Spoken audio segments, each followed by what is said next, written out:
morning mga boss, andito ako sa Jose Fabella Hospital, ang kauna-unahang mother and child hospital dito sa ating bansa at ang kauna-unahan ding itinanghal na baby-friendly hospital kung saan matatagpuan ang Human Milk Bank. Opo, tama po ang narinig nyo, Human Milk Bank for the babies. Kaya halika't samahan nyo kung alamin kung paano ba nila ito pinapatakbo from collecting to processing at alamin din natin ang kanilang makabagong equipment. Let's go!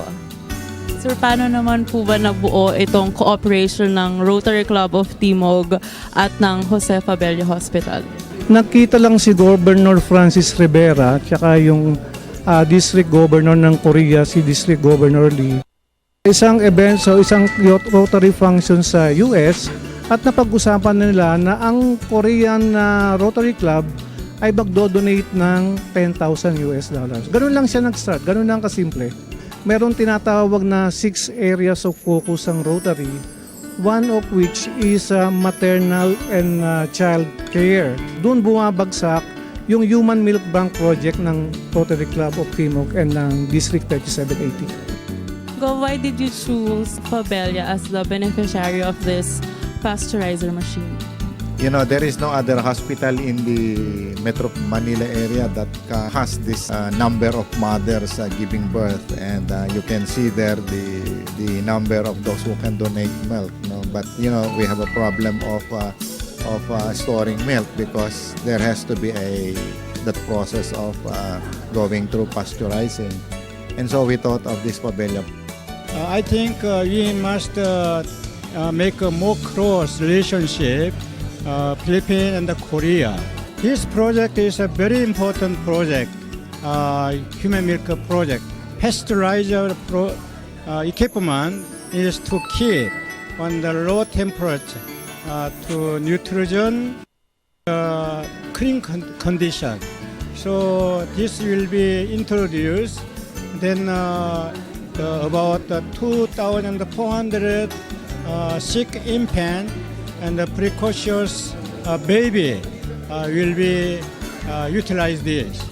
Very much humanitarian services, I think. Doc, what is the major importance of this facility? Yung Human Milk Bank, it is really important because we want to propagate a culture of breastfeeding in the country. So yung mga instances where a mother for one reason or another may not be able to breastfeed her child, meron tayong milk bank where they can avail of milk. Ang breastfeeding project is a national advocacy of the national government headed by the Department of Health. So what we're doing now is we're conducting a nationwide training of our healthcare providers so that we will be able to establish milk bank storage or milk bank in several parts of the country.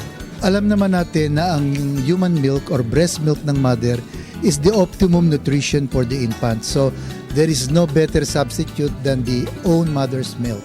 Sa mga nakokolekta ninyong milk or breast milk, ano po ba yung proseso na pinagdadaanan nila? We have the advantage of mothers not allowed to go home, no? Kahit yung mga babies nila nasa ICU. We usually have around an average of 60 to 80 deliveries per day, no? So doon kami nagko-collect ng mga mothers, no? Nasa ward sila, no?